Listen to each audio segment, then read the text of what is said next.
অনেক দল ক্ষমতায় যায় জনবিরোধী কাজ করে, কিন্তু বিএনপি এমন এক বিরল উদাহরণ যারা ক্ষমতায় আসার আগেই ক্ষমতা লোভী দখলদারদের মতো আচরণ শুরু করে দিচ্ছে। বিএনপির লোকেরা মনে করে আমি তাদের ক্ষমতায় যাওয়ার পথে কাটা। জি না, আপনারা নিজেরাই আপনাদের ক্ষমতায় যাওয়ার পথে কাটা। হাসিনা পতনের পর বিএনপি যেভাবে দখল চান্দাবাজি মাস্তানি আর খাই শুরু করলো, আমি তখনই বুঝে গেছি এই দল আর ক্ষমতায় আসতে পারবে না। এইটা বিএনপির উপরে বিলা হইয়া বিরাগ ভজন হইয়া বলছি তা কিন্তু না, খুব সলিড চিন্তা কাঠামো দিয়া আমি এই সিদ্ধান্তে পৌঁছেছি। আজকে আপনাদেরকে ধাপে ধাপে সেটা ব্যাখ্যা করব যে কেন আমি এই সিদ্ধান্তে পৌঁছেছি যে বিএনপি ক্ষমতা আসতে পারবে না। এইটারে বলে থিওরিটিক্যাল ফ্রেমওয়ার্ক। আমি ঠিক কোন থিওরিটিক্যাল ফ্রেমওয়ার্ক ব্যবহার করে বুঝে গেছি বিএনপি ক্ষমতা আসতে পারবে না, সেটা আপনাদেরকে আমি অঙ্ক কষা বুঝাই দেবো আজকে। আসেন আল্লাহর নামে শুরু করি। ক্ষুদ্র ব্যবসায়ীরা হইল দেশের সবচেয়ে বড় রাজনৈতিক বেস। তারা ভোটার সংখ্যার সবচেয়ে বড় গোষ্ঠী। যেমন ধরেন ছোট দোকানদার, মুদিখানার দোকানদার, হকার, ছোট রেস্টুরেন্ট, পরিবহন শ্রমিক, বাজার ব্যবসায়ী, ফল বিক্রেতা, সবজি বিক্রেতা, এই সব মিলায় এদের সংখ্যা কয়েক কোটির সমান। এই শ্রেণী প্রত্যেক দিন মানুষের সাথে যোগাযোগ রাখে, এক্সচেঞ্জ হয়। এরা জনমত তৈরি করে, প্রভাব ছড়ায়, সত্য মিথ্যা যাই হোক সেটা তথ্য ছড়ায়, সবচেয়ে দ্রুত ছড়ায় তাদের মাধ্যমে। শহরের যে অর্থনীতি, এটা 60 থেকে 70% লেনদেন হয় এই ক্ষুদ্র ব্যবসায়ীদের হাতে। তাদের উপরে জুলুম মানে জনরায়ের মূল উৎসকে শত্রু বানানো। এটা মাইক্রো লেভেলের জুলুম। পত্রিকায় পাতায় আসবে না, খবর হবে না, কিন্তু ভেতরে ভেতরে ক্ষোভের আগুন ধিকি ধিকি জ্বলতে থাকবে। 2 নাম্বার হইতেছে ক্ষুদ্র ব্যবসায়ী দেশের নগদ টাকার যে ইকোনমি সেটা চালায়। চান্দাবাজি হইলে এইটা লিকুইডিটি ড্রেইন হয়ে যায়, মানে নগদ টাকার প্রবাহ কমে যায়। দৈনিক নগদ প্রবাহ থেকে টাকা টেনে নেওয়া হয়। এদের থেকে টাকা টেনে নেওয়া মানে সরাসরি ইকোনমির যে অক্সিজেন, এই সাপ্লাইটা বন্ধ করে দেওয়া। এইটাকে বলা হয় বিলো দ্য লাইন ইকোনমি। অর্থাৎ বাজার, হাট, দোকান এটা খালি করে যদি দেয় কোনো কেউ, তাহলে তার জনজীবনকে দিনে দিনে বিপর্যস্ত করে দেয়। কারণ এইটার চাপ এসে আলটিমেটলি ওই মানুষের উপরে, ক্রেতার উপরে, ভোক্তার উপরে পড়ে। ভোক্তাকে তো এই টাকাটা দিতে হয়। মানে ঝালমুড়ি ব্যবসায়ীর কাছ থেকে বিএনপি যে চান্দাটা নিচ্ছে, সে চান্দার টাকা তো ঝালমুড়ি ব্যবসায়ী ঝালমুড়ির দামের উপরে রাখবে, তাই না? তাহলে ঝালমুড়ি আলটিমেটলি যে কিনবে, খাবে, তার ঝালমুড়ির দামটা বেড়ে যাবে। 3 নম্বরে হইতেছে ছোট ব্যবসায়ীর উপরে জুলুম একটা কালেকটিভ গ্রিভেন্স তৈরি করে। কৃষক শ্রমিকের যে ক্ষোভ, এটা ছড়াইতে সময় লাগে, কিন্তু বাজারের ক্ষোভ ঘন্টার মধ্যে ছড়ায় যায়। এই যে এভরিডে সাফারিংস, এটা ডেইলি পলিটিক্যাল মেমোরি তৈরি করে মাথার মধ্যে, রাজনৈতিক স্মৃতি তৈরি করে। প্রত্যেক দিনে দুঃখের স্মৃতি, কষ্টের স্মৃতি। ক্ষুদ্র ব্যবসায়ী প্রত্যেক দিন মানুষের সাথে কথা বলে, এদের কষ্ট প্রত্যেক দিন জনমতকে বদলায় দেয়। কারণ বাজার প্রত্যেকটা এলাকার কেন্দ্র, বাজারে সবাই আসে চারিদিক থেকে। আমাদের দেশের মতো দেশে কোন আন্দোলনের প্রেসার কুকার কোনটা জানেন? 3টা জায়গা প্রেসার কুকার। কি কি আসেন সেটা দেখি। আন্দোলনের প্রেসার কুকার মাত্র 3টা জায়গা: বাজার, মসজিদ, গণপরিবহন। এই 3 জায়গায় যে কোনো আন্দোলনের প্রেসার কুকার। ব্যবসার উপরে জুলুম মানে আন্দোলনের জ্বালানি সরবরাহ করা। চিন্তা করেন তো, একজন দোকানদার কতজনের সাথে কথা বলে দৈনিক? 200 থেকে 300 জন। হকার কতজনের সাথে কথা বলে? 500 জন পর্যন্ত কাস্টমারের সাথে কথা বলে প্রত্যেক দিন। রিক্সা চালক, বাস চালক প্রত্যেক দিন কতজন যাত্রী পরিবহন করে? 30 থেকে 500। বাজারে যে বিক্রি করে, পণ্য বিক্রি করে, সেখানে শুধু আপনি কেনেন না, তাকেও সাপ্লাই করে অনেকে। পণ্য সাপ্লাই করে একজন না, অনেকে। তার মানে সে মাঝখানের কেন্দ্র, তাকে সাপ্লাই করতেছে, আপনি তার কাছ থেকে কিনতেছেন। এরা ইনফরমেশন স্প্রেডার। এরাই পলিটিক্যাল ন্যারেটিভ জেনারেট করে, তৈরি করে।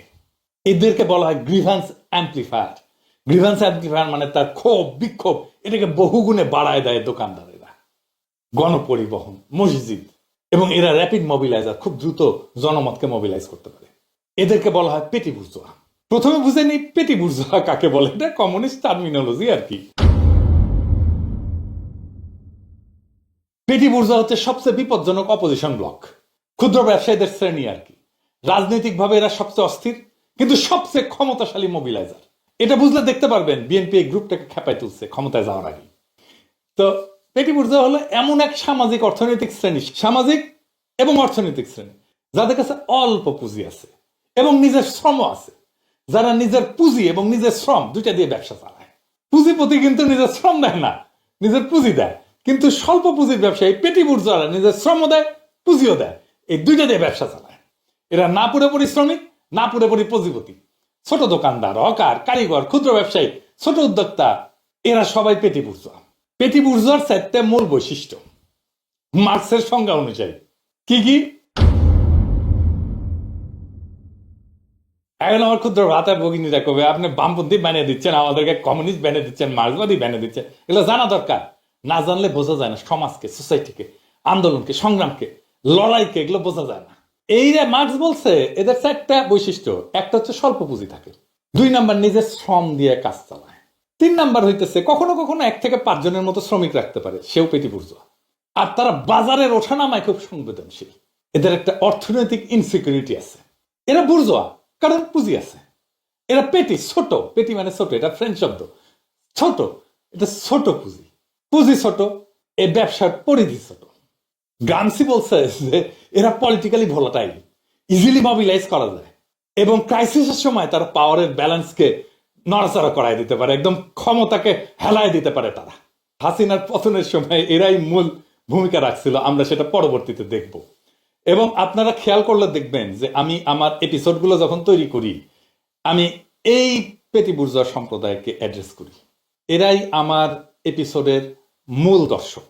এটার উদাহরণ আবার দেখতে পারি, ধরেন হকার, কাঁচা বাজারের ছোট দোকানদার, চায়ের দোকানদার, মুদিখানা, সেলাইয়ের কারিগর, রিক্সা, অটো চালক, ছোট পরিবহনের মালিক, ছোট মেরামতের দোকান, ক্ষুদ্র গার্মেন্টস, টেইলার, ছোট ট্রেডার, পাইকার, সেলুন, ছোট রেস্টুরেন্ট, ওয়ার্কশপ। এরা আমাদের মতো দেশের শহরে অর্থনীতির 60 থেকে 70% ক্যাশ ট্রানজাকশনে এদের হাত দেওয়া হয়। তো এদেরকে কেন আলাদা শ্রেণী হিসাবে ধরা হয়? কারণ এরা পুঁজিপতির মতো শোষক না, শ্রমিকের মতো আবার শুধুই শোষিত না। এই দুই দিকে ধাক্কা খায় এরা এবং ইকোনমিক ইনসিকিউরিটিতে তাদের রাজনৈতিক আচরণকে অস্থির করে তোলে। বর্ষা বিপ্লবে মাঠের লড়াইটা করছে কারা জানেন? রক্ত দিছে কারা? এই পেটি বুর্জোয়া, শ্রমিক আর ক্ষুদ্র ব্যবসায়ী। এরাই ছিল রাজপথের মূল শক্তি। দেখেন শহীদ হয়েছে তারাই সবচেয়ে বেশি। আর যদি আপনি তাদের এডুকেশন লেভেল দেখেন কোথায় তারা পড়ছে, তাহলে দেখবেন মাদ্রাসা শিক্ষিত এরা। মাদ্রাসা শিক্ষিতরা শহীদদের একটা বড় অংশ। জেমস স্কট একজন অ্যানথ্রোপোলজিস্ট, ওনার 2টা খুব গুরুত্বপূর্ণ বই আছে। মালয়েশিয়ায় উনি গবেষণা করছিলেন। ওনার একটা বই হইতেছে weapons of weak and domination and the arts of resistance. উনি বলছেন যে এই যে পেটি বুর্জোয়া এরা primary career of everyday political transcripts. তো এভরিডে পলিটিক্যাল ট্রান্সক্রিপ্টসটা কি?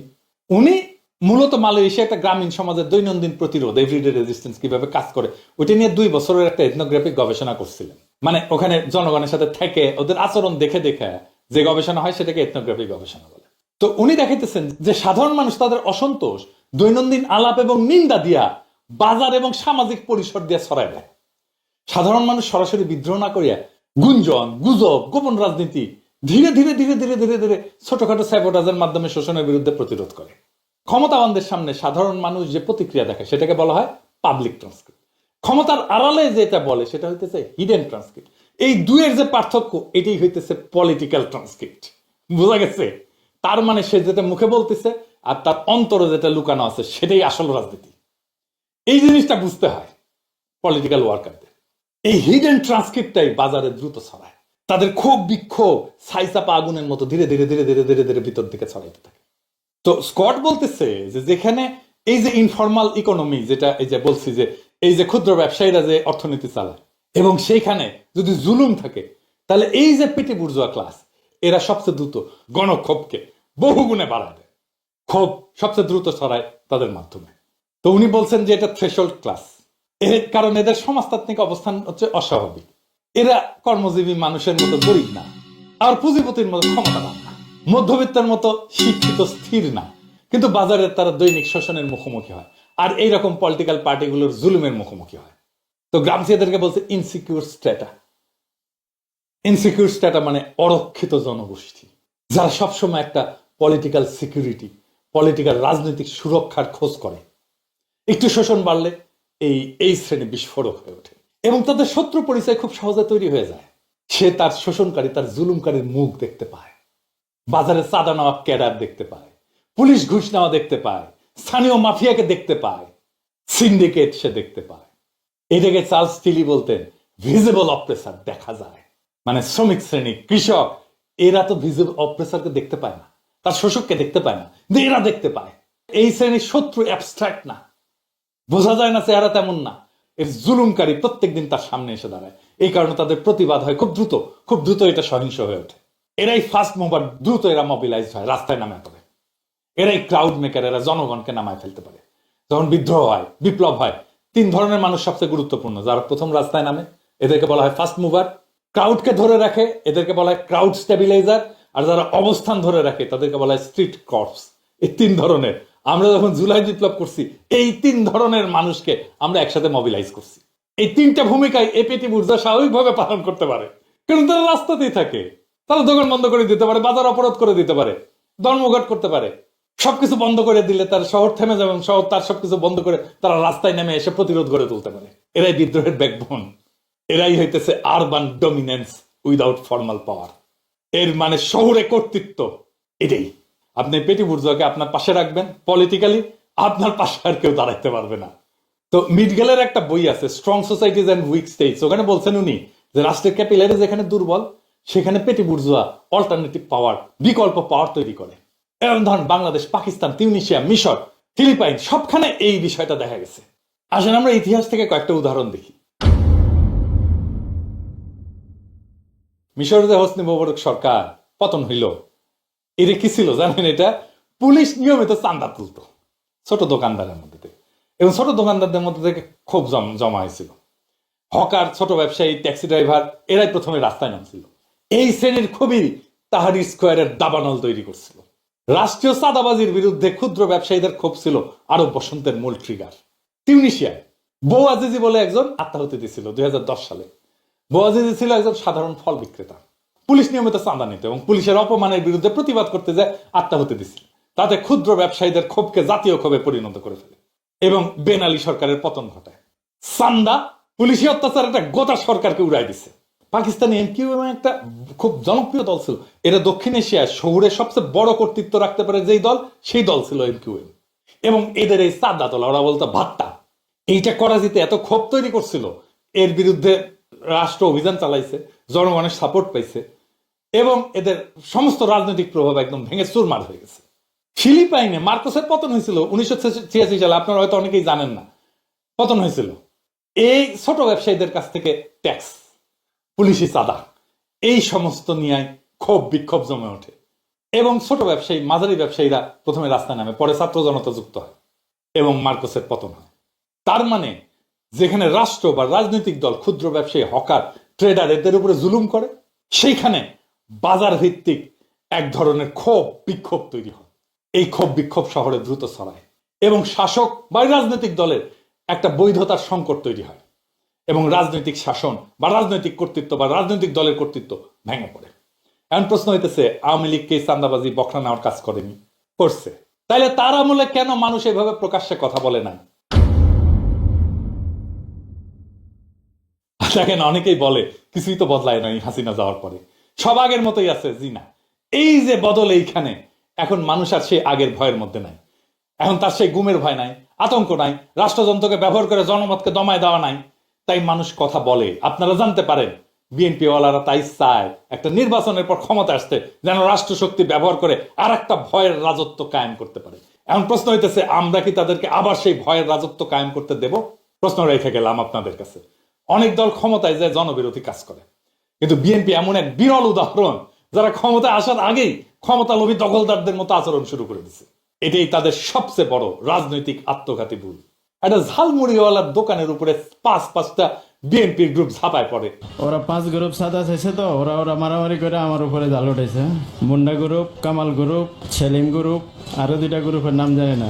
এটা শুধু একটা ঘটনা না, এইটা পুরা দেশের সবচেয়ে বড় রাজনৈতিক শ্রেণী, এই যে পেটি বুর্জোয়া বা ক্ষুদ্র ব্যবসায়ী, এদের হৃদয়ের উপরে আঘাত। যেই শ্রেণী বাজার চালায়, নগদ অর্থনীতি চালায়, তথ্য ছড়ায়, জনমত তৈরি করে, আন্দোলন শুরু করে, আন্দোলন গরম রাখে, আন্দোলন ধরে রাখে, তাদের উপরে জুলুম করা মানে নিজেই নিজের কফিনে পেরেক ঠোকা। এবং সবচেয়ে ভয়ঙ্কর সত্যটা হচ্ছে, বিএনপি এখনো ক্ষমতায় আসেনি, কিন্তু ক্ষমতায় আসার পথে সবচেয়ে বড় বাধা তারা নিজেরাই তৈরি করছে। বিএনপির লোকেরা মনে করে আমি তাদের ক্ষমতায় যাওয়ার পথে কাটা। জি না, আপনারা নিজেরাই আপনাদের ক্ষমতায় যাওয়ার পথে কাটা। ইতিহাস বলে, যেই দল এই ক্ষুদ্র ব্যবসায়ীদের উপরে অত্যাচার করে তারা কখনোই সমাজের বৈধতা পায় না, কারণ বাজারের ছবি সবচেয়ে দ্রুত রাজনৈতিক রায় হয়ে যায়। মিশরের মোবারক, তিউনিসিয়ার বেন আলী, পাকিস্তানের MQM, ফিলিপাইনের মার্কোস, এমনকি বাংলাদেশের হাসিনা, তাদের পতনের শুরু হয়েছিল ঠিক এইখান থেকেই। ক্ষুদ্র ব্যবসায়ীর উপরে জুলুম, এটাই পৃথিবীর সবচেয়ে কঠিন রাজনৈতিক সূত্র।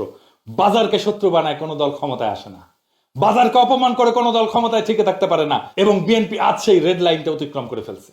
ক্ষমতায় স্বাদ পাওয়ার আগেই এই জুলুম, এই দখল, এই খাই খাই মনোভাব বিএনপিকে আজকের নয় আগামী দিনের ক্ষমতার পথ থেকে সরাই দিছে। কারণ জনগণ যখন বুঝে যায় এরা ক্ষমতার আগেই এরকম, ক্ষমতায় গেলে না জানি কি করবে, তখন সেই দলের রাজনৈতিক ভবিষ্যৎ একেবারেই শেষ হয়ে যায়।